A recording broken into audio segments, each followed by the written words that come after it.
Hello, my name is Adedeji Hundeyin, CEO Lavish Brand Promotions, and I'm live on Simple TV.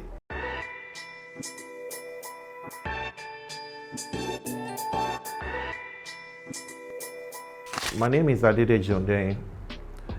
I'm the CEO of Lavish Brand Promotions. I'm also the GM of strategy at Kristal, Lagos.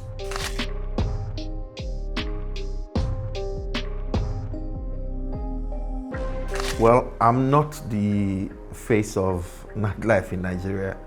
I'm just a part and parcel of the story of nightlife, particularly on the mainland and Ikeja. I've been around since 2010, and that's about more than about 15 years now. But then, when I hear words like lavish,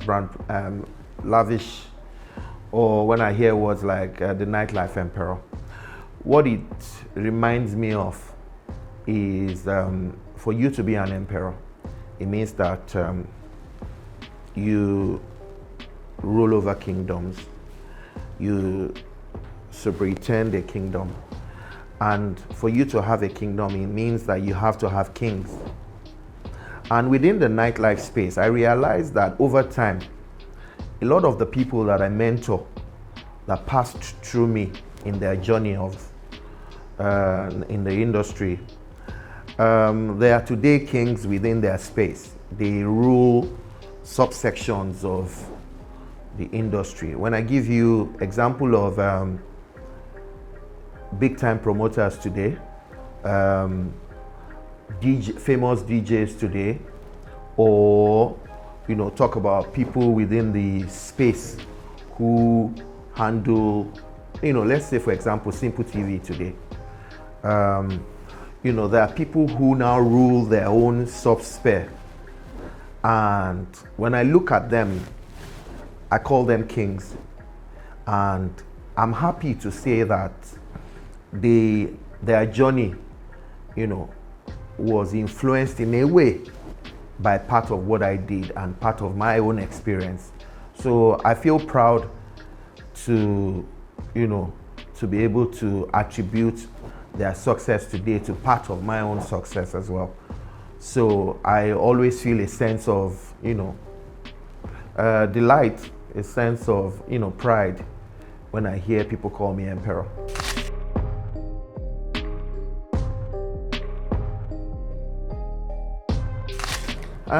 Two experiences, came to mind when I think about that particular moment. The first one I'll say came in 2017 when I signed my first brand contract. So then the realization came to me that I'm no longer just an individual. I am a brand that is recognized by other brands. It then dawned on me that I am now an example. I am now it's no longer just about me now. Now I represent a brand. And when a brand like Pernod Ricard wanted to reintroduce Mattel in Nigeria, and then my outlet was the first outlet where they had the first activation. They flew in Wale from the US for it, and I was part and parcel of that project. And you know what Mattel is today within the space of cognac in Nigeria. So I'm happy to, when I look back at that moment, I think that moment was it for me when I was recognized officially and signed to a brand as an influencer. And then secondly is the moment when part of the proteges that I mentored, started signing international deals started going on international tours, and every time they talk about their story, they reference me in their story. And then it dawned on me that, I'm no longer just me anymore. I am now a face of something. I'm like a movement, so to speak. So, I think those are the milestones for me.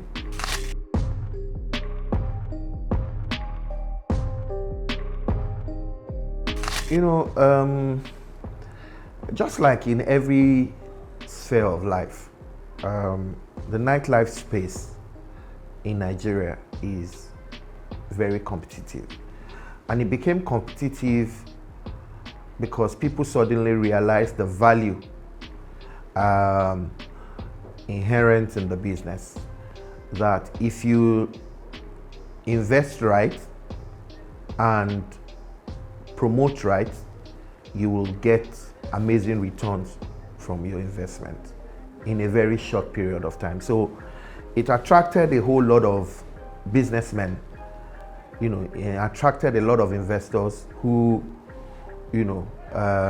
wanted to then take part in it, and then, get value for their, maximum returns for their investments. So for me, what has carried me through, number one is that you must build a distinct, and unique business identity. People must know you.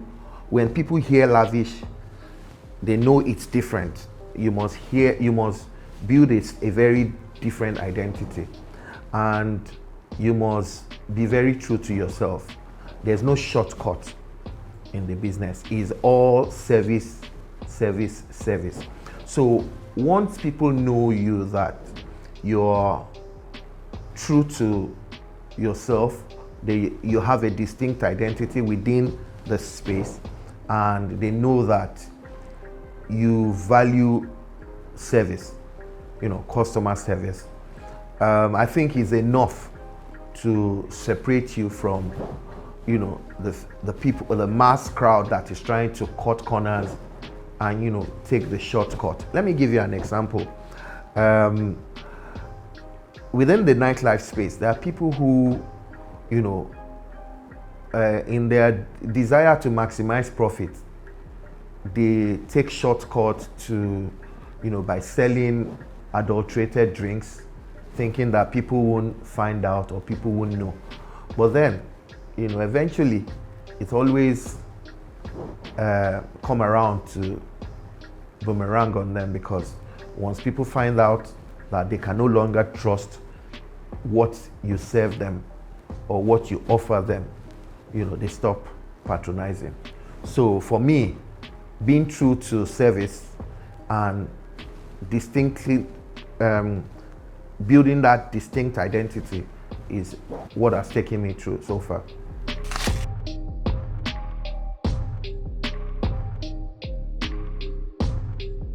Well, this is something that I have to clarify almost on a weekly basis.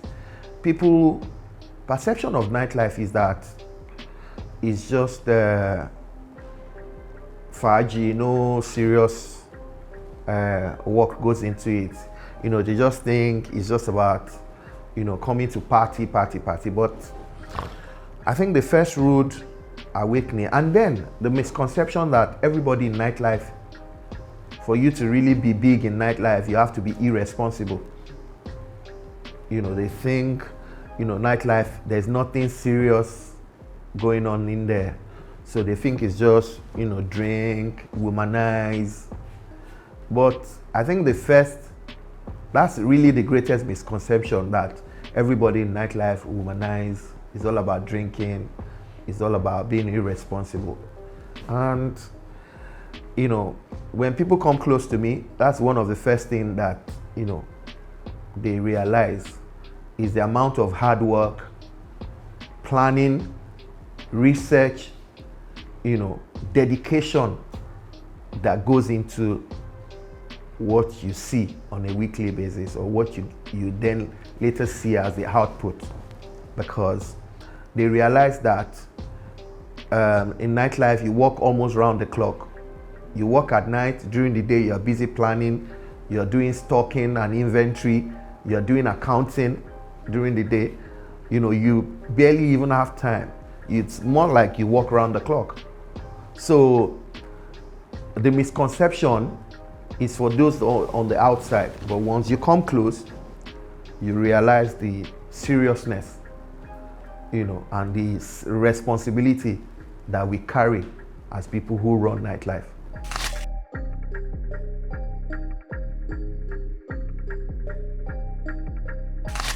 You see, for you to have an adulteration, it means that the original exists.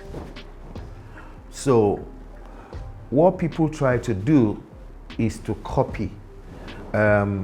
Once a brand is successful, people try to latch on to that success by creating an adulteration.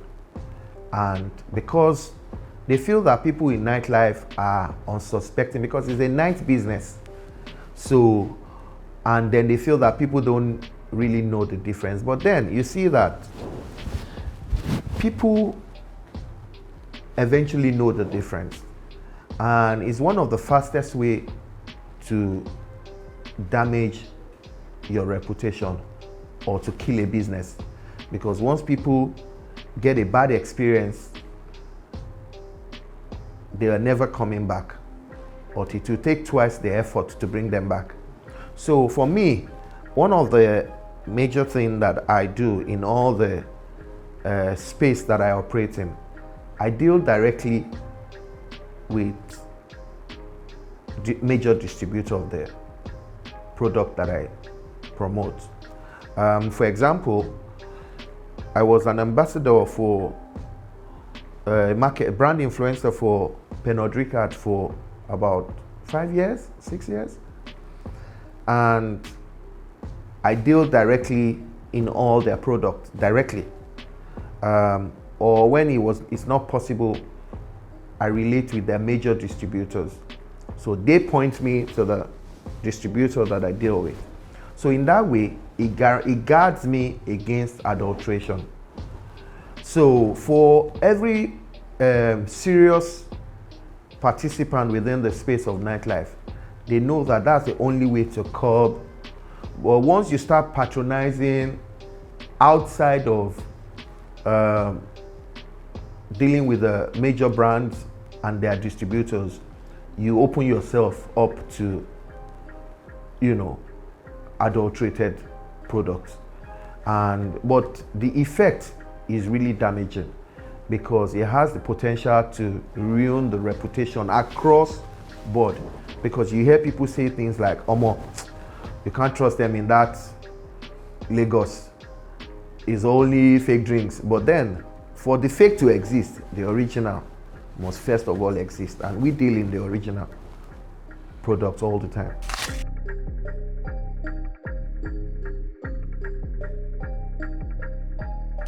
When I was starting out in nightlife, I was fortunate to start with a very ambitious and a very big brand, which is the Place Group. They had just started their first flagship at the time, which was Ikeja, Isaac John.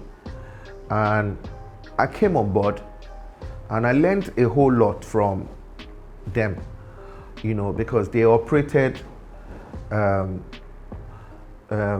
with philosophy that aligns with mine. They were quite ambitious, because within the space of a couple of years, they had opened up in other locations. They had opened in Lekki, they had opened in, not just Ikeja now, they have expanded very rapidly. So it kind of shaped me right from the beginning. So when I'm After I left, for me to collaborate with any other brand, I must see that level of ambition that I started with in my first ever collaboration. So that guides me. I must see ambition. I must see that sense of sincerity, and I must see that, this is a place where, I will find the opportunity to grow as an individual and as a brand as well. So that shaped my philosophy right from the onset, and I have never compromised on that. In every collaboration I do, those are the values that I look out for. Will there be, that sense of opportunity, sincerity, and I must see the ambition of the promoters or the intending collaborators, that they are serious people. I don't, just partner every brand or opportunity that comes to me.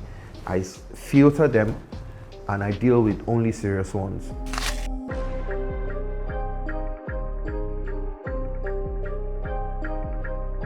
You see, when you talk about nightlife has, various sub-segments that fuels it. Take out the lounges, the clubs. For people to want to go out, first of all, they will decide what to wear to your lounge. So fashion is a subsection directly linked to nightlife. Nightlife powers, vice versa. Fashion powers nightlife. Nightlife enables fashion. Secondly, people would go via a form of transportation, whether they are driving their personal car or they are going via Uber or Bolt. Do you understand? These are directly linked to nightlife. People would drink, whatever it's their preference, whether alcoholic, non-alcoholic. That is also as a result of nightlife. People will eat during their time and at whatever location they go to. And when they are leaving in the morning, you find out that people are looking for what to eat. So you find that there's a bubbling industry of people who cater to that need in the morning, people who sell food. So food, and then finally, music. Nightlife has created opportunities in all these areas, and that is how it has shaped some of the norms around it. You find out that music today shapes cultures, trends. Do you understand? The carnivals that we celebrate on a regular basis, they're all powered by music. Fashion is shaped by trends and culture. Our culture determines our sense of fashion, and all of these are linked to nightlife. The food that we eat is shaped by our culture, and so nightlife, you can't tell its story without linking it to all these areas, the many opportunities it has created. And then finally, I forgot to mention the press, journalism. Those who tell the story of nightlife, the trailblazers, the key players within fashion, music, nightlife itself is also as a result of opportunity. I remember, let me give you a story of Simple TV when it started back in the days, when the idea came, and look, we need to tell the stories of nightlife from the perspective of somebody who regularly plays within it. You know, the early parties that we used to do at the time, how Simple will be in one corner just observing what is going on, and then felt the need to tell that story of the people making it happen. And look at what we have created with that today. Do you understand? So that's how there are many opportunities. I can't even go on and on and on it, you know, of how, you know, the many opportunities that lifestyle, and how lifestyle has actually shaped trends, culture, you know, and lifestyle.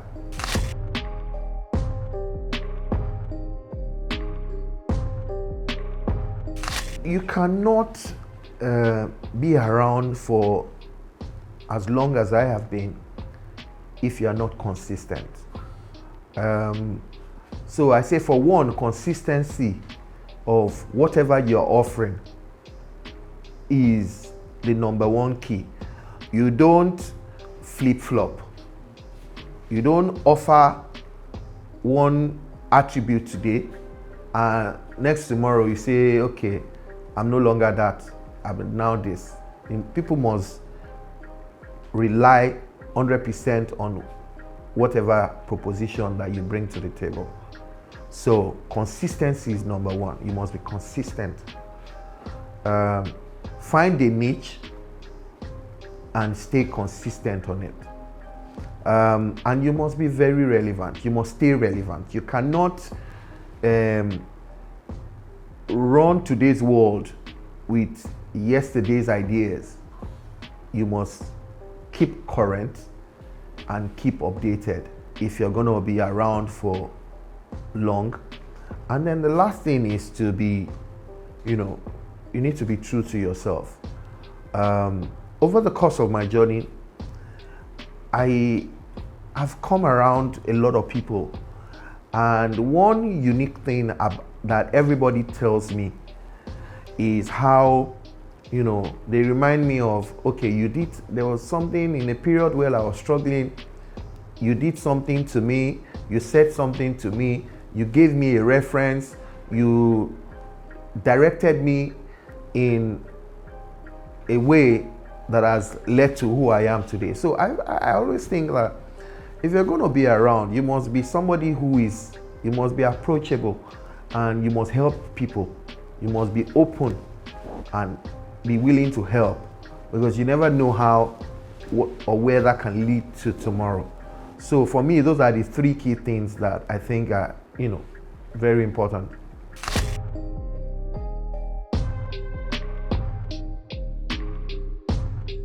Like I said,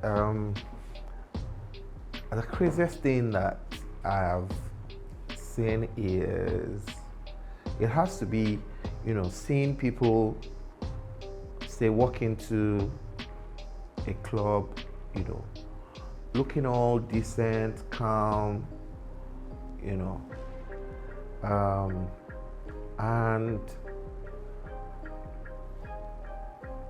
seeing them within a space of a few hours transformed to a whole different being, you know, fueled obviously by alcohol, and to the point where I've seen people, you know, end the night passing out, completely just fall flat, pass out, you know, or see people end the night being carried or lifted out of the club. You know, that's, I think, the craziest that I've seen. You know, the transformation always amazed me, you know, of, you know, how people can go from 0 to 100 within a space of time. So that's really crazy for me.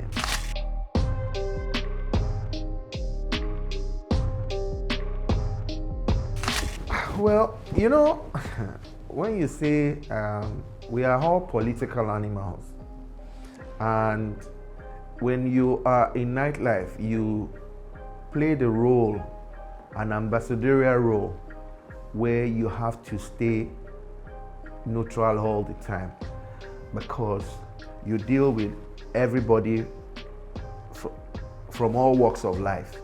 You deal with an APC man, you deal with a PDP man, you deal with an LP guy, can be your customers. So, and your role at every point in time is to try and see how you stay neutral. Your goal is to serve and serve everybody.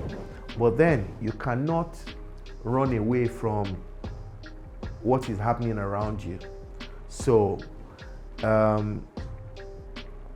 especially in a politically charged environment like ours, and especially during election cycle where people want to project their, they come to the club, they want the hype man to hype their political party, they want to create rivalry within the space. So, and your role is to try and, de-escalate at all time and make sure that, look, nobody goes out of bound. You try to stay neutral at every point in time.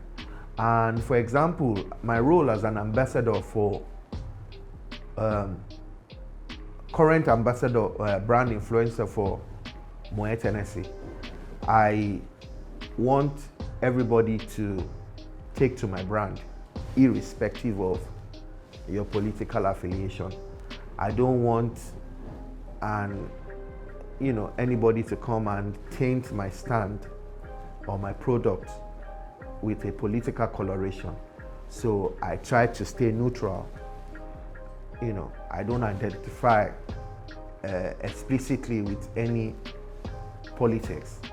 So because of my role and because of the need for everybody to take to my product irrespective. So I want everybody to drink Moet Tennessee irrespective of your political affiliation. Moet is good, Tennessee is good for everybody.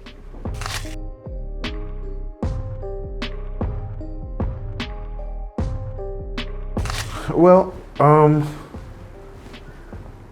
you must understand that everybody that you identify with, everybody that you meet has something to add to you and something to take away from you if you let it. So putting that behind your mind always makes you to be circumspect in how you relate to everybody. You want to leave a lasting impression with whoever you deal with. And when you have that mindset of service, you know that irrespective of whoever you're dealing with, as long as they know that you have their best interest and there shouldn't be issues, you can easily navigate any affiliation, any relationship or collaboration, with the mindset of service and knowing that all you want to do is just add value to.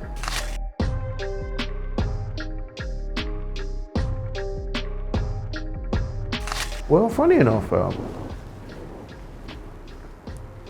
my first degree is in economics from Lagos State University, and I had my master's in business administration from Edinburgh Business School in Scotland. And before I came into Nightlife full-time, I worked with a bank, lead bank, up until 2005. I worked with Mobile Producing Nigeria from 2005 till 2009, about 5 years or thereabout. And I also worked with Petrolex Oil and Gas as an assistant ICT manager. I also worked with Softworks as a IT project manager. So before I came into Nightlife full-time, in 2015 after my MBA, after I finished my MBA. So, and since then I've been working nightlife and working for myself. But then, if I am not doing that, I probably will be back in IT, probably a GM of an IT company somewhere today. So, you know.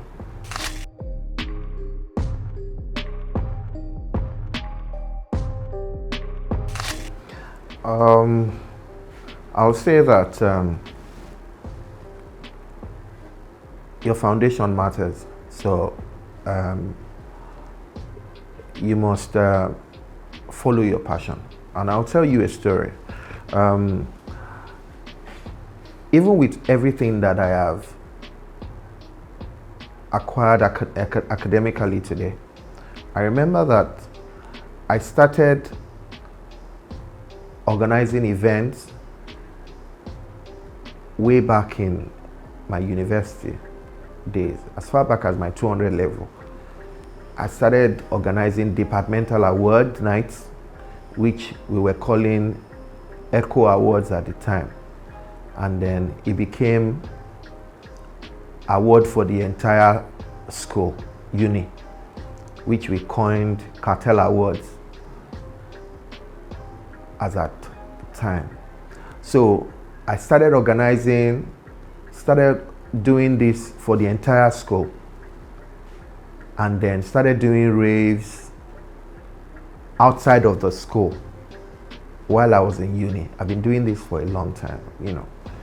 And because it was my passion, I love organizing events.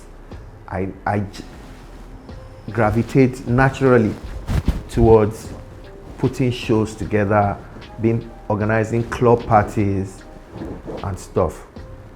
So when I left uni, you know, went to do my youth service and came back, I'm always looking out for opportunities within the nightlife space, and I found one, you know, and took it. So, and since then I've never gone back. When I came back from my MBA in 2015, and I decided to leave 9 to 5, leave the corporate world, I still went back to this passion and followed it till today, and it has led me to where I am. So for a young entrepreneur, I think you are most likely to succeed around your passion, something that comes naturally to you.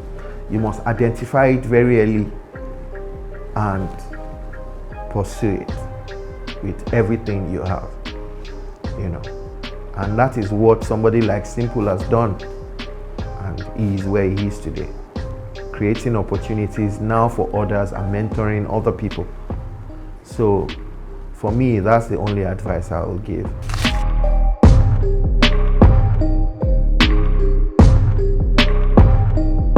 In fact, you know, the few people know me as Deji or Adedeji. Everybody knows Lavish because that is the side that they are exposed to on a constant basis. But then, away from all of that, I'm just a simple person. In fact, people don't believe when I say that I'm a bit of an introvert in a way. If I don't have the need, take away my career and what I do, if I don't have the need to, I'd rather be indoors, reading a book, watching a movie, being at the gym, go to church when I can, spend time with family, spend time with friends, indoors, you know. So I keep it simple when I need to. I enjoy my privacy when I need to. So outside of that, you know, that's what Adedeji is, really, to be honest. A very simple guy. who loves his space.